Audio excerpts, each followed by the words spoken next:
বন্ধুসকল আজি এখেতৰ ঘৰত আহি একটা ডাঙৰ আশা পূৰণ হ'ল সেইটো হৈছে ধনেশ পক্ষী হাতত লৈ এনেকৈ আমি মৰম কৰিবলৈ এটা সুবিধা পালোঁ কোলাত ল'ব সুবিধা পালোঁ জুপিয়াভাৱে খাব নিজে খাব পৰা হৈছে যাব আপুনি সিহঁতৰ লগৰ বহুত আছে অনবৰত গোটেই জেগা খবৰ লৈ থাকে তাৰমানে সিহঁতে বন্ধুসকল আজি এনেকুৱা এটা জেগাত আহি পালোঁ আপোনালোকক কিছু কথা ক'ব বিচাৰিছোঁ এনেকুৱা এজন ব্যক্তিৰ লগত পৰিচিত কৰাম এখেত হৈছে ভৰত বৰা মোৰ ঘৰ টেপচালি বা মৰাণ ডিব্ৰুগড় এখেত হৈছে পক্ষী সেৱক জন্তুৰ সেৱক এক কথাত ক'বলৈ গ'লে পক্ষী বন্ধু আৰু তেখেতৰ ওচৰত বিভিন্ন সময়ত বিভিন্ন ধৰণৰ পক্ষী আহি আঘাতপ্ৰাপ্ত পক্ষী আহি তেখেতৰ আশ্ৰয়ত আহি উপযুক্ত চিকিৎসা কৰি আৰোগ্য কৰি পুনৰ প্ৰকৃতিৰ মাজলৈ পঠিয়াই দি আজি বিভিন্ন দল সংগঠনৰ পৰা অনুষ্ঠান প্ৰতিষ্ঠানৰ পৰা বিভিন্ন ধৰণৰ সন্মান বুটলিবলৈ সক্ষম হৈছে যিটো সময়ত মানুহে মানুহৰ বাবে চিন্তা কৰাৰ সময় নাই সুযোগ নাই এনে এটা সময়ত এই বৰা ডাঙৰীয়াই প্ৰকৃতিৰ প্ৰতি বনৰীয়া জীৱ জন্তু আৰু পক্ষীৰৰ প্ৰতি নিস্বাৰ্থ সেৱা আগবঢ়াই গৈছে তেখেতৰ যাদু লগা হাতৰ পৰশত বিভিন্ন সময়ত বিভিন্ন প্ৰজাতিৰ পক্ষী আৰোগ্য হৈ পুনৰ বনলৈ যাবলৈ সক্ষম হৈছে আৰু তেনে পক্ষীসমূহৰ ভিতৰত ইয়াতে আছে এটা ধনেশ পক্ষী বৰ্তমানেও চিকিৎসাধীন হৈ আছে আৰু বিভিন্ন সময়ত তেখেতে হাড়গিলা চৰাই হগুন চৰাই ইত্যাদিৰ চিকিৎসা কৰিছে আপুনি চিকিৎসাবিলাক কেনেকুৱা ধৰণে কৰে বন ঔষধৰ ওপৰতে হয় আৰু বিশেষকৈ খাদ্যবিলাক প্ৰথম কথা হ'ল সিহঁতক মৰম কৰিব লাগিব আৰু সিহঁতৰ পক্ষীবিলাকৰ হেৰিবিলাক ধমনি একেবাৰে কম সিহঁতৰ হৃদপিণ্ডটো আৰু সিহঁতক খুব ভয় খায় গতিকে সিহঁতক খুব মৰমত প্ৰথম ৰাখিব লাগিব দুখ পোৱা এটা পক্ষী যদি আনি আপুনি হাতত লৈ চাব বুকুখন দপ দপ দপ দপ কৰি থাকিব হয়তো সি বেছি সময় জীয়াই নাথাকিব পাৰে গতিকে তাক খুব মৰমে ৰাখিব লাগিব আৰু মৰমে ৰাখি তাক কিন্তু খাদ্য প্ৰণালীটো জানিব লাগিব আৰু পক্ষীটো দেখিলে তাৰ আকাৰ দেখিলে জনা হয় যে সি কি খায় কি খাদ্য খাব আৰু সেই তেনেকৈ সেই খাদ্য খোৱালে মানে ধৰি লওক সি আৰোগ্য হ'ব আৰু লাহে লাহেকৈ তাৰ চিকিৎসা আগবাঢ়িব পৰা যাব আৰু তেনেকৈ ধৰি লওক পাখি ডেউকাখন থাকিলে তাত এটা বিট দি আপুনি হয়তো চিলাই দিব পাৰে এইটো কোনো কথা নাই আৰু কিছুমান বেমাৰীবিলাকৰ চৰাইবিলাকক বন ঔষধৰ কিছুমান ব্যৱহাৰ কৰি তেওঁলোকক ভাল কৰিব পাৰি আৰু তেনেকৈ আজিলৈকে বহুতো চৰাই চিৰিকটি ভাল কৰিলোঁ আৰু একো বেলেগ পদ্ধতি নাই সকলোৱে একেলগ হৈ জীৱকুলৰ ৰক্ষাৰ বাবে যি পদক্ষেপ হয়নে বাৰু আগুৱাই যাব লাগে মানে আমি জীয়াই থকাৰ লগতে প্ৰকৃতিৰ মাজত জীয়াই থকা সেই দুৰ্গত যিমানবিলাক পক্ষী আছে পক্ষীবিলাককো জীয়াই থকাৰ সুযোগ দিব লাগে আৰু সেৱা উৎসৰ্গা কৰি সেইবিলাককো জীয়াই থকাৰ সুব্যৱস্থা কৰি দিব লাগে আৰু এখেতে কৃত্ৰিমভাৱেও বিভিন্ন ধৰণৰ চৰাই নেষ্ট বনাই কৰি তাতে চৰাই কণী পাৰিবলৈ আৰু পোৱালি জগাবলৈ সক্ষম হৈছোঁ বুলি কৈছে আমি বলকচোন তালৈকে যাওঁ এতিয়া সেইখিনি চাওঁ এইটো চাওক ইয়াত আপুনি পোৱালি হেৰি দি চাব পাৰে পোৱালি সোমাই আছে পোৱালি আছে কি পোৱালি আছে এইটো আমি কওঁ হেৰি দহি কতৰা চৰাই বাঁহ লৈছে দহি কতৰা চৰাই বাঁহ লৈ আছে আচ্ছা ইয়াত এইটো এটা বৰ্তমান পোৱালি আছে কৃত্ৰিমভাৱে বাঁহ সাজি দিছে আৰু ইয়াত পোৱালি আছেই বুলি কৈছে চাব পাৰিম নেকি পোৱালিকেইটা পাৰিব বহুত ভিতৰত আছে পোৱালি কেইটা আছে এতিয়া চুবলৈ দিগদাৰ চুলে হয়তো মৰি যাবও পাৰে বা তেনেকুৱা মানে মাকজনীও বেয়া পায় মাকে এৰি থৈ গুচি যায় মানে ভয় খায় বুলি কৈছেতো চৰাই মানে যিটো হৃদপিণ্ড হয়নে বাৰু খুব সহজতে তাহাঁতি ভয় খায় আৰু কি চৰাই বাঁহ আছে বনাইছে আপুনি তাৰপৰা ইয়াত আছে ডাউক চৰাই বাঁহ পোৱালি ওলাই লৈ গ'ল পোৱালি এইটো এটা ডাউক চৰাই বাঁহ দেখিছেনে হয় পোৱালি উলিয়াই নিলে এইটো পোৱালি উলিয়াই লৈ গৈছে বুলি কৈছে গতিকে এনেকৈ ধৰণে তেওঁ প্ৰকৃতিৰ মাজত জীয়াই থাকি প্ৰকৃতিৰ প্ৰতি থকা অগাধ প্ৰেমে তেখেতৰ পৰিয়ালটিটো স্পৰ্শ কৰিছে বৰা ডাঙৰীয়া আমি জানিব পাৰিছোঁ আপুনি 1992 চনৰ পৰাই আপুনি প্ৰকৃতিৰ লগত বন্ধুত্ব গঢ়ি তুলিছে আৰু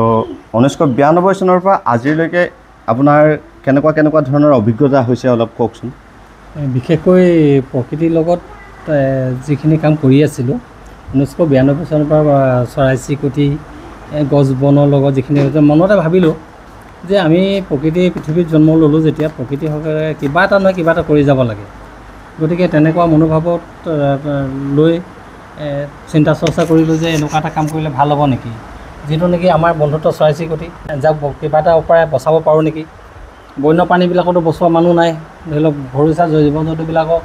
ডক্টৰবিলাকে আহিব মাতি আনিব ধৰি লওক টকা পইচা দি ভাল কৰিব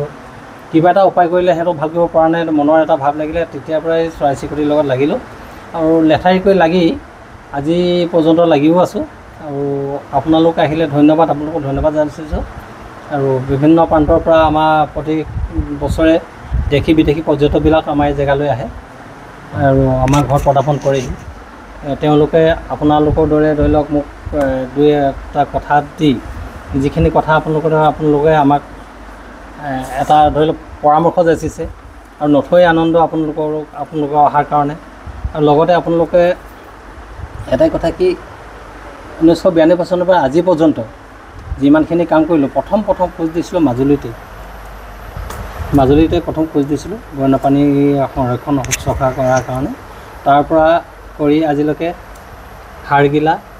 ধনেশ এতিয়া 55টা ধনেশ মই ভাল কৰিলোঁ নিজ হাতেৰে। 55টা ধনেশ এতিয়ালৈকে ভাল কৰিছে। ধনেশ পক্ষীৰে পৰিপূৰ্ণ হৈ থকা এটা অঞ্চল, গতিকে ইয়াত যিকোনো সময়ত ধনেশ পক্ষীৰ আবিৰ্ভাৱ হোৱা দেখিবলৈ পোৱা যায়। বৰ্তমান সময়ত এই ধনেশ পক্ষী চাবৰ কাৰণে দেশীয় পৰ্যটকৰ উপৰিও বহি পৰ্যটকো আহি মেলি ইয়াতে ভিৰ কৰেহি সময়ত আহি। গতিকে এইটো এটা ভাল খবৰ। এই জেগাটুকুৰা পৰ্যটনৰ এটা সম্ভাৱনাময় স্থলী, পৰ্যটনৰ সম্পূৰ্ণ সম্ভাৱনা থকা ইয়াত এটুকুৰা ঠাই। ইয়াত কেৱল ধনেশ পক্ষীৰে নহয়, শগুনো কেতিয়াবা আহে। শগুনৰ উপৰি আৰু কি আহে? হাড়গিলা, শগুন, বিভিন্ন প্ৰজাতিৰ চৰাই, বান্দৰ। আপুনি হয়তো পাইছে নেকি, মই বাহিৰৰ চৰাই পিচিকটি ভাগ কৰিছোঁ। আৰু হাড়গিলা 3টা হাড়গিলা আছিলে ঠেং ভগা, কৃত্ৰিম ঠেং দি তেহেঁতক মই খোজকাঢ়িব পৰা ব্যৱস্থা কৰিলোঁ। আৰু তেনেকৈ পাখি ভগাবিলাকো তেনেকুৱা এটা ব্যৱস্থা কৰি উৰাৰ চেষ্টা কৰিছোঁ আৰু উৰিছে, ভাল হৈছে। ডাঙৰ কথা এটা হ'ল বন্ধুসকল, ধনেশ পোৱা গ'লেও কিন্তু এটা বস্তু আজিকালি একদম দুষ্প্ৰাপ্য হৈ গৈছে, এবিধ পক্ষী, এইটো হৈছে শগুন। তো শগুনৰো তেওঁ চিকিৎসা কৰি ভাল কৰি দিবলৈ সক্ষম হৈছোঁ বুলি কৈছে। এখেত কেৱল এজন বনৰীয়া জীৱ জন্তুৰে নহয়, পক্ষীৰৰে নহয়, তেওঁ এজন প্ৰখ্যাত ৰূপকো, যাৰ বাবে তেওঁ সেউজ বঁটা প্ৰাপক। তেখেতে এই যে কামবিলাক কৰি আছে ব্যক্তিগত খৰচা পাতিৰে, তাৰ বাবে কোনোবা চৰকাৰ বা কোনোবা ব্যক্তিৰ পৰা এক লাল পইচা এটাও তেওঁ সঁহাৰি নাপায়। তেওঁ এটা চাকৰি কৰে, চাকৰিৰ সৰহখিনি অংশ বোলে এই চৰাই চিৰিকটি চিকিৎসাতে খৰচা কৰি দি ভাল লাগে বুলি কৈছে। আৰু এই যে এটা মহান কাম কৰি আছে, এই মহান কামটোক আমি যদি পাৰোঁ সহায় সহযোগ কৰিব পাৰোঁ তেতিয়াহ'লে খুব ভাল কথা আছিলে। সেইকাৰণে কৈছোঁ যে তেখেতৰ গৃহটোৰ পিছফালে এটা গৃহ, যিটো চৰাই চিৰিকটি আৰু বনৰীয়া জীৱ জন্তুৰ বাবে এইটো গৃহ এটা তেওঁ নিৰ্মাণ কৰিছিলে। আৰু নিৰ্মাণ কৰা গৃহটো বৰ্তমান জহি কহি গৈছে। আৰু সেই গৃহটোতে তেখেতে শগুন চৰাই চিকিৎসা কৰিছিলে, বাঘৰ চিকিৎসা কৰিছিলে, হয়নে বাৰু? হাড়গিলা চৰাই চিকিৎসা কৰিছিলে আৰু বৰ্তমানো এটা হৰ্ণবিল চৰাই চিকিৎসাধীন হৈ আছে। এই গৃহটো জহি কহি গৈছে। আমি যদি ৰাইজে দল সংগঠনে, এইটো মোৰ ব্যক্তিগত মন্তব্যহে দেই, অলপ যদি ইচ্ছা প্ৰকাশ কৰোঁ তেতিয়াহ'লে সেই গৃহটো পুনৰ নিৰ্মাণ কৰি দি তেখেতক আৰু অধিক পৰিসৰত পক্ষী বনৰীয়া জীৱ জন্তু চিকিৎসা কৰাৰ বা সেৱা কৰাৰ, উৎসৰ্গা কৰাৰ যিটো মন, এই মনটোক আৰু আগবঢ়াই নিয়াৰ সুবিধা হ'ব, উৎসাহ যোগাব বুলি আমি আশা কৰিছোঁ। বন্ধুসকল, নিজা ব্যক্তিগত খৰচাৰে এটা গৃহ নিৰ্মাণ কৰিছিলে। সেই গৃহটো নিৰ্মাণ কৰাৰ প্ৰধান উদ্দেশ্যটোৱে আছিলে যে পক্ষীৰ উৎসৰ্গাৰ বাবে। আৰু বৰ্তমান সেই গৃহটো জহি কহি গৈছে। মানে প্ৰকৃতিৰ প্ৰতি কৰি থকা যিটো বৰঙণি, মহান বৰঙণি, আমিও আচলতে যদিও একো কৰিব পৰা নাই, কিন্তু এটা কাম কৰিব পাৰিলে ভাল হয়। তেখেতক পৰৱৰ্তী সময়ত আৰু পক্ষীৰ প্ৰতি সেৱা উৎসৰ্গা কৰিবলৈ আৰু সুযোগ সুবিধা প্ৰদান কৰিবৰ কাৰণে এই গৃহটো যদি ৰাজহুৱাকৈ কোনোবা অনুষ্ঠান প্ৰতিষ্ঠানে বনাই দিব পাৰিলে এইটো খুব ভাল কাম আছিলে। কাৰণ বৰ্তমান সময়লৈকে তেখেতৰ হাতত যিমানবিলাক চৰাই আজি পৰ্যন্ত চিকিৎসাধীন হৈছে, এই চৰাইবিলাকৰ, পক্ষীবিলাকৰ চিকিৎসাৰ বাবে যথেষ্ট খৰচা পাতি আছে। কওকচোন দাদা, আপুনি এই ইমানবিলাক খৰচা এতিয়া আপুনি ক'ৰ পৰা কেনেকৈ পায়? সকলো মোৰ নিজৰ ববীয়া, নিজেই যিকেইটা পইচা পাওঁ সেই পইচাৰে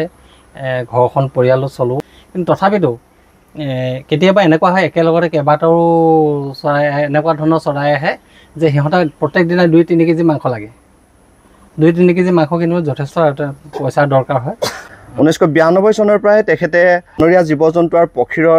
সেৱা উৎসৰ্গা কৰি আহিছে। আৰু বিভিন্ন দল সংগঠন, অনুষ্ঠান প্ৰতিষ্ঠানে তেখেতক সেই অনুসৰি সন্মানো প্ৰদান কৰিছে,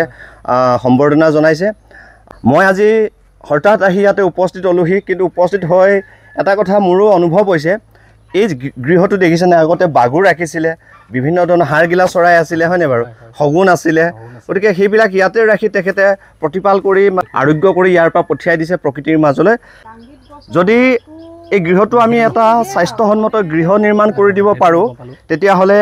ভৰত বৰাদেৱে আৰু বিস্তৃত পৰিসৰত চৰাই জীৱ জন্তুৰ চিকিৎসা কৰাৰ সুযোগ সুবিধা লাভ কৰিব উপদেশতকৈ আৰ্হি ভাল তেখেতৰ কথাটো তেখেত মানুহজন এনেকুৱা এজন প্ৰেক্টিকেল মানুহ যে আনক কিবা এটা ক'বলৈ যোৱাতকৈ তাৰ আগতে নিজেই কৰে আৰু সেয়া হৈছে মেহগনি গছৰ পুলি আৰু সেইবিলাক তেওঁ কিমানমান আছে এতিয়া মেহগনি এতিয়া মোৰ 250 মান আছে ঘৰত আৰু ৰুলো ভালেমানখিনি ৰোৱা হয় নেকি তাৰপৰা সেই শ্লাইন চিষ্টেম কৰা হয় সেইবোৰ গছপুলিত সেইটোভাগে পানী দিয়া হয় বন্ধুসকল আপোনালোকে জীৱ জন্তুৰ মানুহক শ্লাইন দিয়া দেখিছে কিন্তু উদ্ভিদক বা গছকো যে শ্লাইন দিয়ে আৰু বৰাদা কেনেকৈ শ্লাইন দিয়ে আপুনি দেখাই দিয়কচোন এইটো পানী ভৰোৱা হয় পানী হয় নাই এইটো হ'ল যিবিলাক আমাৰ ৰিজেক্টেড যিবিলাক যে হস্পিটেলত পোৱা যায় যিবিলাক হেৰি হৈ যোৱা চিৰিঞ্জবিলাক সেইবিলাক অনা হয় আনি পানি ইয়াত পানী ছিষ্টেম এই ধৰ শ্লাইন ছিষ্টেমেৰে কৰা হয় এনেকৈ দি গুৰিত দি দিয়া হয় এটুপ দুটুপকৈ পানী পৰি থাকিব গুৰিত পানীবিলাক অথলি যাহা তাহে বাগৰি নগৈ পুলিটো যেতিয়া পাব পুলিটো সেই লহপহকৈ উঠিয়ে থাকিব পানীৰ কাৰণে আৰু কোনো বিচাৰি ফুৰিবলৈ দৰকাৰ নাই আৰু একো টেনশ্যন ল'বলৈ একো দৰকাৰ নাই পুলিটো সদায় গছৰ গুৰিত পানী দিয়াটো সম্ভৱো নহয় সময়ৰ অভাৱ হয় এই শ্লাইন ছিষ্টেমটো কৰিলে আচলতে ইয়াতে সদায় গছত পানী দি থাকিব নালাগে আৰু এই চিৰিঞ্জেৰে আহি ইয়াত গছৰ গুৰিত কি হয় পানীবিলাক টুপ টুপকৈ পৰে আৰু যিখিনি পানী দৰকাৰ সেইখিনিয়ে পানীৰো মানে সৎ ব্যৱহাৰ হয় বুলি ক'ব পাৰি হয়নে বাৰু গতিকে সেইটো এটা ভাল পৰিকল্পনা তেখেতে লৈছে তেখেতে বৰ্তমানেও দেখিছেনে পক্ষী চিকিৎসা কৰি আছে সেইটো হৈছে ধনেশ পক্ষী চৰাই যিটো নাগালেণ্ডৰ ৰাজ্যিক পক্ষী বুলি কোৱা হয় বন্ধুসকল মই যে কৈছিলোঁ তেখেত প্ৰকৃতিৰ সেৱা উচৰ্গাত যে সদায় ব্যস্ত হৈ থাকে এটা দুষ্প্ৰাপ্য প্ৰজাতিৰ পক্ষী চাওকচোন ধনেশ পক্ষী আপোনালোকে দেখিছেনে ময়ো দেখিছোঁ দূৰৰ পৰা কিন্তু এনেকৈ হাতেৰে চুব পৰাকৈ ধনেশ পক্ষী মই আজিলৈকে পোৱা নাছিলোঁ এইটো হৈছে কেনেকুৱা মৰম লগা কি ধুনীয়া চাওকচোন টোঁটখন কেনেকুৱা এইটো কি খায় মতা সিহঁতি কীট পতংগ চবেই খায় পকা ফল মূল খাই কল বান্ধি থোৱা আছে কল খাব এইবিলাক অমিতা দিয়া আছিলে পকা অমিতা উঠাই ল'ব পাৰি নেকি উঠাই ল'ব মানে তাক মৰম কৰিব লাগিব দেখিছেনে দেই একো নহয় একো নহয় দেই একো নহয় দেই আপোনাক চিনি পায় আৰু চিনি পায় ন যা বুলি ক'লে যাব আপোনাৰ ওচৰলৈ ইভাগে আৰু চব পক্ষী তেনেকুৱাই হয় আকৌ ইয়াক পঠিয়াই চব বন্ধুসকল আজি এখেতৰ ঘৰত আহি এখেতৰ ওচৰত আহি এটা ডাঙৰ মানে আশা পূৰণ হ'ল সেইটো হৈছে ধনেশ পক্ষী হাতত লৈ এনেকৈ আমি মৰম কৰিবলৈ এটা সুবিধা পালোঁ কোলাত ল'ব সুবিধা পালোঁ আৰু এই ইয়াৰনো কি হৈছে আচলতে কিয় এনেকৈ আপোনাৰ ওচৰত আহি আছে দেউকাখন ভাগিছিলে হয় নেকি দেউকাখন এতিয়া জইন হৈছে দেউকাখন ভাগিছিলে এইটো চিকিৎসা কৰি আছোঁ সিহঁতৰ লগৰ বহুত আছে অনবৰত গোটেই জেগা খবৰ লৈ থাকে তাৰমানে সিহঁতে গৈ থাকে ই ভাল হ'ব যাবগৈ আৰু লগত তই কিমান দিন হ'ল এতিয়া ইয়াক চিকিৎসা কৰিছিল এই আছিলে জানুৱাৰী 4 তাৰিখে পাইছিলোঁ জানুৱাৰীৰ পৰা ন বহুত দিন লাগি গৈছে লাগে আৰু হঠাৎ এবছৰ 1.5 বছৰলৈকে লাগি যায় কেতিয়াবা তাৰ ক'ত পাইছিলে সেইটো এইটো আমাৰ এই গাঁৱৰে আছিলে গাঁৱৰ এঠাইত পৰি আছিলে বুলি খবৰ পাই পেলাই আনিছিলোঁ নেকি চুম খাইছে খাইছে মৰম লগা দেই বহুত মৰম লগা আমি আশা ৰাখিছোঁ যে সেইটো সোনকালে আৰোগ্য হওক আৰোগ্য হৈ তেখেতৰ নিজৰ পৃথিৱীলৈ উৰি যাওক সেয়া কামনা কৰিছোঁ আৰু এইটো একমাত্ৰ সম্ভৱ যদিও হয় আমাৰ বৰাদেৱৰ কাৰণে সম্ভৱ হ'ব আপুনি বনৰীয়া জীৱ জন্তু পক্ষীৰৰ উপৰিও গছ পুলিও ৰোপণ কৰি আহিছে কি গছ ৰোপণ কৰিছে আপোনাৰ ওচৰত কি গছ পোৱা যায় এতিয়া বৰ্তমান মই এতিয়া ৰোপণ কৰি আছোঁ মেহগনি গছ শিলিখা ঔটেঙা তাৰপৰা বৰজামুক আমাৰ নাছিলে মই আনি পিনি ৰুই ইয়াত ল'ৰা ছোৱালীয়ে খাব পৰা ব্যৱস্থা কৰিলোঁ স্কুলৰ নামঘৰত এতিয়া বৰ্তমান লাগি আছে ল'ৰা ছোৱালীয়ে খাইছে তেখেতে খুব ভাল কথা কৈছে আৰু তাৰ ভিতৰতে আমাৰ অসমীয়া মানুহৰ খুব প্ৰিয় যিটো ঔটেঙা এটা ঔষধি পাচলি এই পাচলিটো পাবল নাই কিন্তু বজাৰত ওলাই আমাৰ বৰ্তমান এটা ঔটেঙাৰ দাম 20 টকা 30 টকা পৰ্যন্ত আমি দেখিবলৈ পাওঁ কিন্তু তেখেতে ঔটেঙা গছ ৰোপণ কৰিছে লিচু গছ ৰোপণ কৰিছে আৰু জামু আম ৰুইছে আমনি কৰে বান্দৰৰ কাৰণে আচলতে এই যিমানবিলাক কৰিছে সেই কৰাবিলাক তেখেতে যিমানবিলাক বৃক্ষ ৰোপণ কৰিছে ফলজাতীয় বৃক্ষ ৰোপণ কৰিছে তো সেইবিলাক কৰাৰ প্ৰধান উদ্দেশ্যটো হৈছে বনৰীয়া জীৱ জন্তুৱে খায় চৰাই চিৰিকটিয়ে খাব বনৰীয়া জীৱ জন্তুৱে খাব যদি পাওঁ আমি খাম তো সেনেকুৱা এটা মহান কাম কৰি আছে তেখেতে আৰু এইজন ব্যক্তিক আপোনালোকে কেৱল যে প্ৰকৃতিৰ প্ৰতি যে দুৰ্বলতা আছে জীৱ জন্তুৰ প্ৰতি দুৰ্বলতা আছে এনে ভাবি নল'ব এখেত এজন সাংঘাতিক ভাষাপ্ৰেমী বিভিন্ন ভাষাৰ প্ৰতিও তেখেতৰ এটা দুৰ্বলতা আছে এতিয়া মই তেখেতৰ মুখেৰে জানিম তেখেতৰ পৰা আপুনি কি ভাষা জানে কওকচোন মই মিচিং ভাষাটো জানো আদি ভাষাটো জানো দেউৰী শিকিছোঁ আৰু বাকী বাকীকেইটা ভাষাটো জানে আৰু চলিত অসমীয়া হিন্দীটো আৰু অলপ জানিবলগীয়া কাৰণ কেলৈ আমাৰ ভাৰতবৰ্ষৰ প্ৰতিটো কোণৰ পৰা আমাৰ ঘৰলৈ আহে বিদেশী পৰ্যটকবিলাকো আমাৰ ঘৰলৈ আহে ফ্ৰান্স ইটালী আমেৰিকা ইণ্ডোনেছিয়া প্ৰশিক্ষণ দেশৰ পৰা আমাৰ ঘৰলৈ আহিছে আৰু ইংৰাজীটো জনাটো দৰকাৰ হৈ যায় ফৰাচীও জানে নেকি ফৰাচী নাই ফৰাচী তেওঁলোকে ফৰাচী মানুহ আহিছে মানুহ ফ্ৰান্সৰ মানুহ তেওঁলোকে ইংলিছো বুজি নাপায় তাহাঁতৰ ফ্ৰান্সৰ পৰা আহিছে কিন্তু তেওঁলোকে ইংলিছো বুজি নাপায় ইংলিছ ক'বও নোৱাৰে ইংলিছো বুজি নাপায় এতিয়া ট্ৰেঞ্চলেটাৰ আনিছে তেখেতলোকৰ লগত কথা পাতিছে মোৰ লগত কথা পাতিছে তেনেকৈ দিনজোৰা কাৰ্যসূচী লৈ গুচি গৈছে অৰণ্য মানৱ পদ্মশ্ৰী যাদৱ পায়েঙৰ নাম শুনিছোঁ কিন্তু সেইজন ব্যক্তিও কম নহয় আমি এইজন ব্যক্তি কিন্তু অৰণ্য মানৱ বুলি ক'ব নোৱাৰোঁ কাৰণ তেখেতে অৰণ্যৰ লগতে জীৱ জন্তু বনৰীয়া জীৱ জন্তু চৰাই চিৰিকটিৰ প্ৰতি বেছি দুৰ্বলতা আছে তেখেতৰ প্ৰেম বেছি তাৰমানে চৰাই চিৰিকটিৰ প্ৰতি যাৰ বাবে তেখেতৰ ওচৰত হৰ্ণবিলৰ দৰে দুষ্প্ৰাপ্য চৰাই তেখেতৰ ওচৰত আজি ধৰা দিছেহি আৰু সেইকাৰণে মই ক'ব বিচাৰিছোঁ পক্ষী বন্ধু মই ব্যক্তিগত কথাই কৈছোঁ দেই এখেতক মই পক্ষী বন্ধু বুলি ক'বলৈহে ভাল পাম তেখেতৰ আটাইতকৈ ডাঙৰ কথাটো হ'ল বৰ্তমান সময়ত তেখেতে মাজুলীৰ নয়া বজাৰৰ পৰা বিয়া পাতিছে আৰু তেখেতৰ মিছেছো এগৰাকী জনজাতীয় মূলৰ আৰু জনজাতীয় মূলৰ হোৱাৰ বাবে হয়তো তেখেতৰ যিটো ইচ্ছাটোক আৰু দুগুণ উৎসাহিত কৰাত তেখেতৰ পৰিবাৰে সহায় সহযোগ কৰিছে কাৰণ আপোনালোকে জানে জনজাতীয় মানুহবিলাক প্ৰকৃতিৰ লগত থাকি বেছি ভাল পায় তেখেতৰ লগত কথা পাতি অন্ত নহয় আপোনালোকক কৈছোঁ যে তেখেতৰ লগত কথা যদি পাতি থাকোঁ তেখেতৰ অভিজ্ঞতাৰ কথা আমি পাতি থাকিলে শেষেই নহয় আজি বহিছোঁ কাইলৈ বহিম পৰহিলৈ শেষ নোহোৱা এটা অধ্যায় আপোনাৰ এটা চৰাই চিকিৎসা বা সেৱা কৰাৰ পাছত যেতিয়া প্ৰকৃতিৰ মাজলৈ পুনৰ উভতি যায় জংঘলৰ মাজলৈ উভতি যায় মনটো কেনেকুৱা লাগে অশেষ আনন্দ কিন্তু অলপ দুখো লাগে কাৰণ কেলৈ নিজৰ শহুৰৰ দৰে থাকোঁ সদায় পুৱা গধূলি সিহঁতৰ লগতে লাগি থাকোঁ কাৰণ শুই উঠাৰ পৰা মই বেলেগ কাম নাই সিহঁতক প্ৰথম খাদ্য যোগোৱা হয় গা পা ধোৱা জেগা জগলি চাফা কৰা হয় আৰু তেনেকৈ বহুত বছৰ 1.5 বছৰলৈকে আমাৰ ঘৰত তেনেকৈ কিছু পক্ষী থাকি যায় 1.5 বছৰলৈকে লাগি ভাল হয় আৰু যোৱাৰ পিছত আনন্দ লাগে কেলৈ নিজে যাব পৰা হ'ল যেতিয়া খুব আনন্দ কিন্তু দুখ লাগে কি ইমানে নিজৰ এজন ভাই বন্ধু হেৰুৱাৰ দৰে লাগি যায় কেতিয়াবা আঁতৰি গ'ল যেন সদায় লগতে থকা এটা বস্তু হঠাৎ আঁতৰি গ'ল কিন্তু তথাপিতো বন্যপ্ৰাণী বনলৈ সদায় যাব আৰু সিহঁতক ধৰি ৰাখিব নোৱাৰোঁ আৰু সিহঁতক ধৰি ৰখাটো এটা পাপ আৰু কেতিয়াও এইটো মই সকলোকে জনাওঁ প্ৰকৃতিৰ বস্তু এটা আনি ঘৰত পুহি ৰাখিব এইটো নালাগে সিহঁতৰ প্ৰত্যেক জীৱ জন্তুৰে আশা ভৰসা এটা থাকে বহুতো দেখিছোঁ এইটো হয়তো কিছুমানে বেয়া পাব পাৰে এইটো নাজানো পক্ষীবিলাক ভাল কৰাৰ পিছত 1 বছৰ 1.5 বছৰ 2 বছৰলৈকে মোৰ লগত থাকি মাজে মাজে আহে পুনৰ গুচি যায় আৰু ভাটৌ চৰাইবিলাক যে ঘৰত আজীৱন বান্ধি ৰাখি দিয়ে সেইটো কেতিয়াও এইটো মহাপাপ কাৰণ কেলৈ সিহঁতৰ প্ৰকৃতিৰ জগতৰ মুক্তভাৱে থাকিবলৈ সিহঁতেও আশা কৰে আৰু প্ৰত্যেকৰে আশা ভৰসা এটা আছে বুলি কৈছোঁৱেই আৰু নিজস্ব এটা জীৱন আছে না স্বাধীনতা চবেই বিচাৰে তেখেতে এটা ভাল মেছেজ দিছে যে কোনো চৰাই আমি মানে আনি মেলি ঘৰত পোহনীয়া কৰিব নালাগে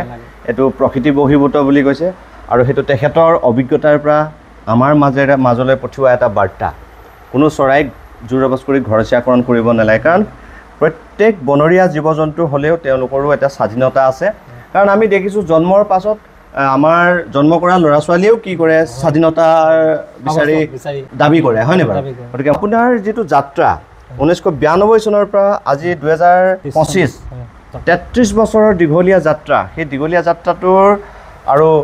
পৰৱৰ্তী সময়লৈ কিবা পৰিকল্পনা আছে নেকি আৰু ইয়াতকৈ বিস্তৃত পৰিসৰ মোৰ এটা কথা আছে কি মই কাৰোবাক ক'বলৈ নাযাওঁ কিন্তু আৰ্হি উপদেশতকৈ আৰ্হি ভাল বুলি কয় মই কণ ল'ৰা ছোৱালীবিলাকক লৈছোঁ মোৰ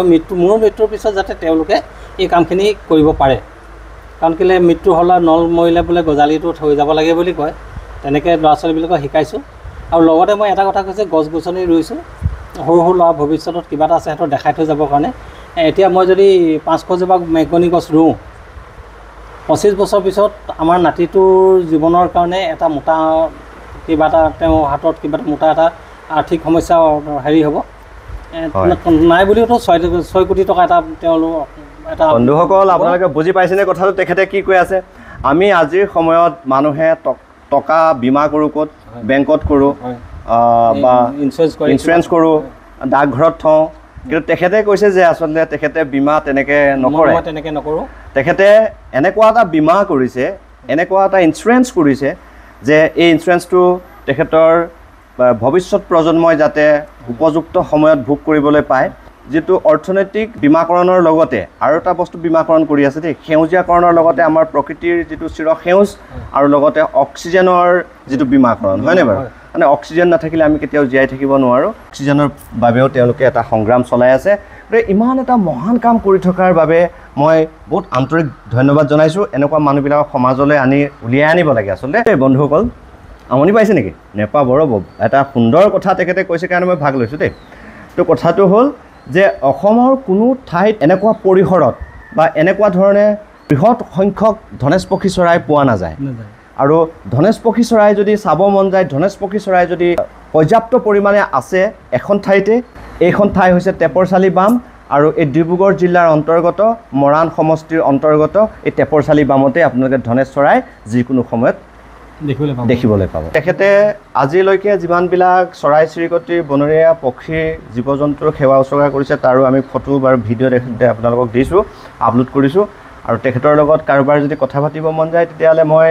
যে নাম্বাৰটো স্ক্ৰীণত দি দিব কৈছে মই দি দিছোঁ আৰু আপোনালোকে আহি যিকোনো সময়ত তেখেতৰ লগত সেই সম্পৰ্কে কিবা কথা জানিব মন গ'লে আহিব পাৰে আমাৰ ধনেশ পক্ষী এটা আছে বেমাৰ মানে পাখি এখন ভাঙি আছে আৰু চিকিৎসা কৰি খাদ্য দিব সময় আছে তেখেতৰ পৰা মই আজিলৈ বিদায় মাগিছোঁ আৰু সিমানখিনি কথা যিখিনি পৰ্যাপ্ত বুলি ভবা নাই আৰু তেখেতৰ পৰা কথা জানিব লগা কথা আছে কিন্তু মই সেইখিনি কথাকে আপোনালোকলৈ আজি সংক্ষিপ্ত ৰূপত আপোনালোকৰ মাজলৈ সেই কথাখিনি ঠেলি দিছোঁ আৰু মই ভাবোঁ আপোনালোকৰ বাবেও সেই কথাখিনি কিছু পৰিমাণে হ'লেও দৰকাৰী হ'ব বুলি বিশেষকৈ ছাত্ৰ সমাজৰ বাবে সেই অত্যাৱশ্যকীয় সেই কথাবিলাক বৰা ডাঙৰীয়া আজিলৈ আপোনাৰ পৰা বিদায় মাগিছোঁ নমস্কাৰ আৰু মোৰ পেজৰ বন্ধু বান্ধৱীসকল সকলোৰ পৰা আজি বিদায় মাগিছোঁ ধন্যবাদ